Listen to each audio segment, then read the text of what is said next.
What's up guys, Alex from FIFA Scouting Tips here, and welcome to episode 7 of Pompey Youth Stars. Thanks so much for all your feedback last time. I am trying to take it all on board. I think I will continue doing some simming for a while. Keep your feedback coming though, let me know what you think and if I should keep that going.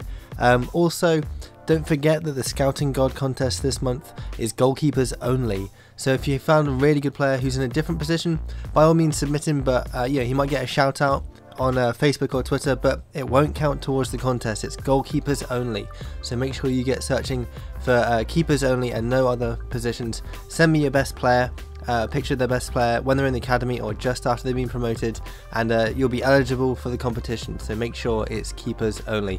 So if you remember from last time on Pompey Youth Stars, we just got on a terrible run. We had a couple of players injured as well. All that simming seems to have dented our title aspirations a bit, but our objective is just to come mid-table, and as you can see on the right hand side, we're in 5th position in the promotion places, so we're doing really well. So we want to try and keep that going, see if we can get promoted. But if we can't, it's no biggie because, like I said, our goal is to come mid-table. So we have our scouting report here from Murphin in Spain. First one here, look at that name, I think it's messed up a bit. You guys, you might have noticed some of the scouting names seem to have broken a bit. They seem to be a bit random. Like that first name, Danco, that shouldn't really be a Spanish name, and yet it's on the Spanish player. So they seem to be a bit broken, so apologies if some of the players have a bit random names. But we have Danco Barroso Goncalves, he's not good enough, and Anaut Gabbiadini, I don't think we'll take him either. So that's two not great players there, but never mind. And we also have a message from Alex Winter asking if we can increase his wages, so I think we'll just go and do that now, as long as they're not too ridiculous. So let's see, Winter, £2,000 a week, £4,000, that's quite tight on our budget. Let me just rearrange the budget a bit. Yeah, it's right down that end, so if we make a bit more we can probably afford that because he is a very decent defender. We want to keep him in the team if we can. We don't want him getting annoyed and then going off and leaving when the transfer window opens. So as you can see, 15 appearances, he's been playing fairly regularly, so I think we can accept that one. So our next game now is against Bury, and let's see how we do. So I had to take a few scouted players out of the lineup because they don't have very good stamina, and Stegmaier was injured as well. But we still get a 2-0 result, and but that's bad news there. You can see that Robson has been injured. He's only out for 7 days, so I think that's not going to be too much of a problem. He should be back in a week, and we got a really good result there. So let's move on to the next game. So Johnson's Paint Trophy against Barnsley. Only a couple of days after the last game, so I've had to make wholesale changes, but we lose 4-3 on penalties, and Brandon gets 2 goals, so that's a positive, but we are out of the Johnson's Paint Trophy. That's a little bit disappointing really. After that result, we have the scouting report from Demidov, and let's see who he's got. Looking in Ireland, he's got Derek Keegan, 50 to 68 potential, nope. Donald Ree, 57 to 77, turn him down as well. Gavin Duggan, 62 to 84. Probably won't need him. I'm going to keep scouting him just in case, but I doubt he's going to be that special. And then Lorcan Purdy, that is a great name, 59 to 81 potential, turn him down as well. So we'll keep looking at Gavin Duggan. But there's been a bit of a disaster. Alex Winter has decided to turn down that contract offer I sent him. So he says that he wants to needs a change at the end of his career. So he's going to move on at the end of this contract. I don't think he's on a 1-year contract, so I don't think he's going to leave in the summer. So we could perhaps offer him a new contract later and he might accept, but he didn't want to accept this one. But on the good side, Mark Doherty says thanks to all the games he's getting. No surprise really, he's by far the best player, but that's good to see as well. So top of the table clash against Charlton. They're top, we're 3rd. Could be quite a tight contest. I've had to sub a few players out though because several of my scouted players are on international duty. So Sobby is with Egypt, Doherty most importantly is with Scotland, so we've got a different keeper. We've got Hickford in goal today, but it was 2-0. We couldn't keep them out. I think it showed that we had some of our players out on international duty, but there's a bit of a disappointing result there. So we've now got Lee's scouting report from France. Let's see who he's got. So he's got Anthony Ngog, 55 to 75. Nope. Frederick Mathis, 69 to 87. He looks very good. I think we'll sign him up. Then we have Quintin Fekir, 61 to 83. No, don't think so. Sebastian Boutez, 56 to 76. Sorry, nope. Teji Kapu, 48 to 66. Sorry, definitely not. and then Zana Nestor 50 to 70, don't need him either. So we got one decent player out of that report. Brentford's the next game. They're only a couple of places behind us, so it could be quite tough, but we've got Doherty in goal, back from international duty, and Robson up front, back from injury, so that's two good boosts for this game, and we win 2-1. Wallace gets 2 goals, but Stegmaier gets sent off. A bit of a disappointing result for him there, but we did get a good win. Interesting message here from Alex Winter. It says that even though I told you I see my future elsewhere, I want you to know that I won't let my performances suffer for this club. And often that means that they're perhaps rethinking their decision to leave. Sometimes they'll say things like, yeah, I'm rethinking my decision. So it could be that he does want to stay in the end. Hopefully he will, because he's a good defender. We might end up offering him a new contract soon. Notts County up next. We're now in 2nd place, and this is an opportunity to get a good result, I think, and really make a good bid for that 1st place position in the league, and we win 2-1. Zwinkels and Lodigan, both scouted players, get the goals, so a really good win there. We move on to the next one. So, cup match against Shrewsbury. We were knocked out of the Johnson's Pate Trophy, but we're still in the FA Cup, so let's see if we can make amends and get a win here away against Shrewsbury. And we've got a pretty decent squad out, and we win 2-1. Zambrano gets 2 goals. The winner in the 87th minute. Left it late, but we got the win. Just what I like to see. And we also have a scouting report from Murfin. So, wow, that's a very Spanish looking name. Mitsuharu Paulo Daniel. 62 to 86 potential. Looking pretty decent. I think I'm going to scout him for another month just to be sure. And then Yoshino Rubinho. Again, very Spanish sounding name. 54 to 76 potential, so we can let him go. Keep this guy and see how he does in a month's time. Right now it's time for Demidov's report from Ireland. We have Gavin Duggan after 2 months, 61 to 79. Probably not going to take him now, I don't think. Patrick O'Hanlon 57 to 79. I don't want him either. Robert Collins 62 to 82. Again, not great. And Sean Russell 64 to 86 could be okay. I think I'll scout him for another month and see how he does in a month's time. Okay, our next match is against Scunthorpe, and you want to win this to keep that title bid on track. And I have renumbered Doherty to number 1. I saw there was a comment last time about saying he shouldn't be number 18, he should be number 1, so I've done that now. And we win 3-1, so a good result there. Lodigan gets 2, he's in really good form, scoring lots of goals now for us. So that's a really good win against Scunthorpe. Next we've got Lee's scouting report from France, and we've got Cedric Hannon 50 to 70. Don't want him. Jonathan Duplan 50 to 68, he's not very good either.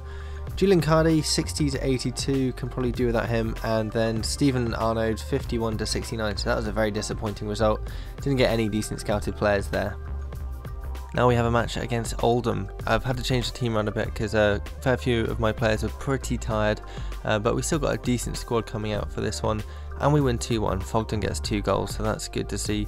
Decent win despite the weakened team. We do have this message saying that there's a risk of us losing 2 players because they're over 23 and we're heading towards the January transfer window. They've got less than a year on their contract, but not too fast. They're not essential players and they're not youth players either, so it's just something to bear in mind. Next up is what could be quite a tough game against MK Dons. We're both fighting for a promotion place. There are a few places behind us, but it could be quite difficult because I am away as well. And we get a 1-1 draw, so that's not too unexpected. Taylor getting the goal. So in all things considered, a 1-1 draw is not bad against them. Next up we have Walsall on Boxing Day. Pushing towards the January transfer window, and I think I'm going to look for some more players there, some more scouted players obviously, or youth players, regens, that kind of thing, see who I can bring in.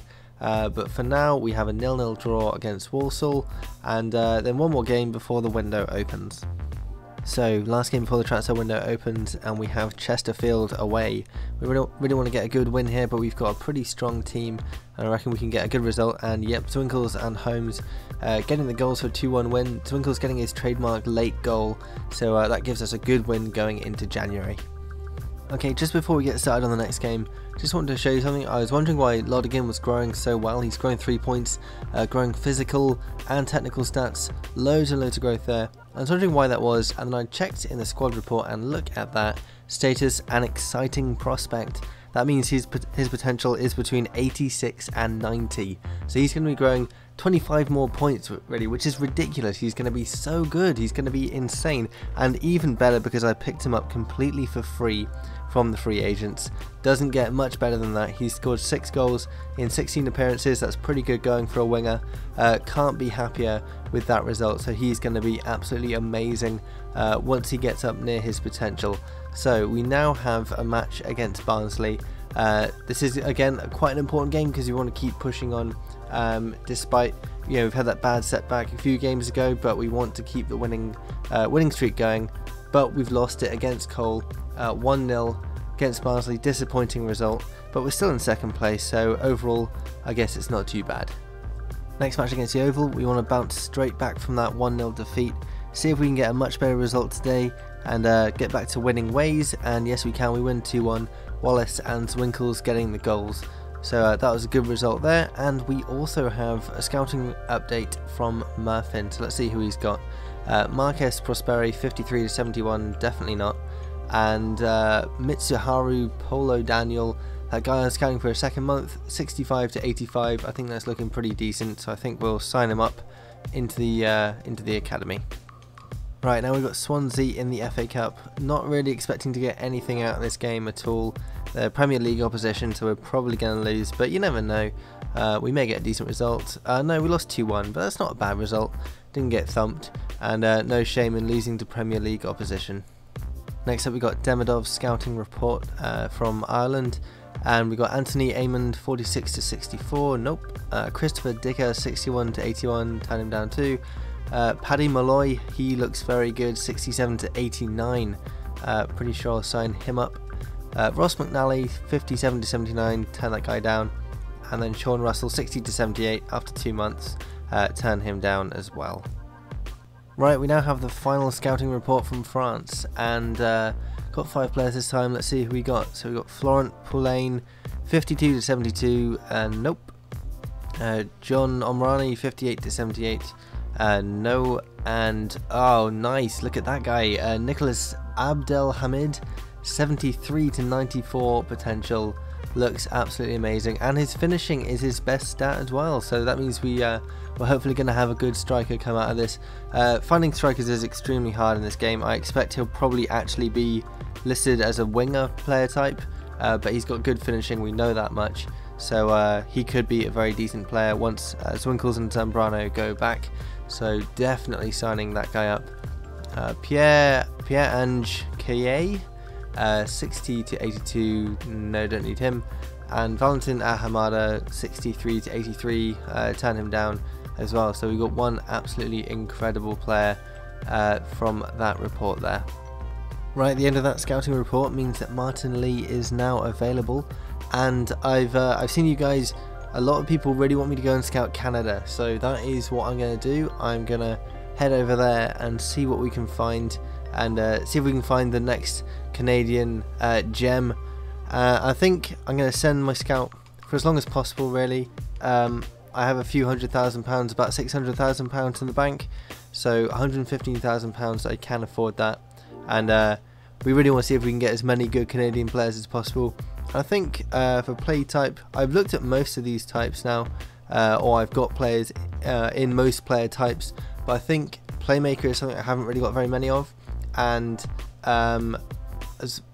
I mean, it used to be in previous versions of FIFA that if you found playmakers, they had incredible mental stats and everything else was rubbish.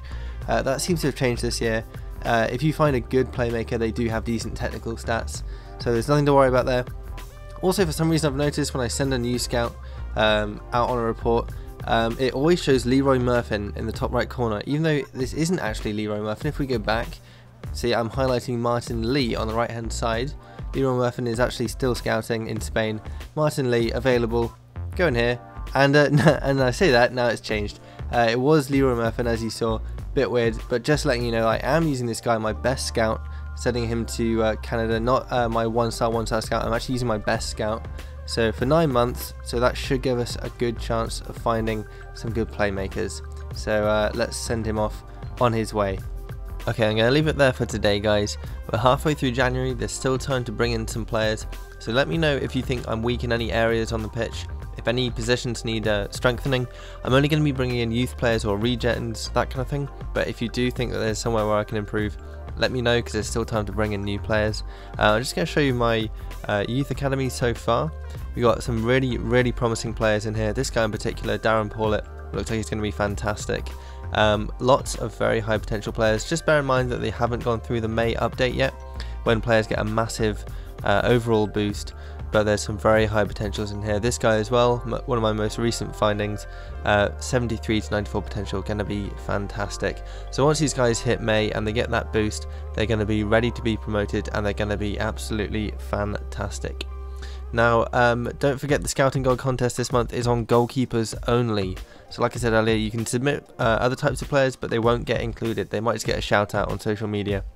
So get scouting purely for goalkeepers. Make sure you send a picture when they're in the academy or just after they've been promoted, just to keep things fair for everyone. You can send that picture to @FIFA Scouting on Twitter using the hashtag ScoutingGod, or go to Facebook, which is facebook.com/FIFA Scouting Tips. Or you can submit a link in the comments below. So either way, make sure you do that before the end of the month, and make sure it's goalkeepers only. So thanks very much for all your feedback. Keep that coming. Make sure you hit that like button if you enjoyed this video, and thanks for watching.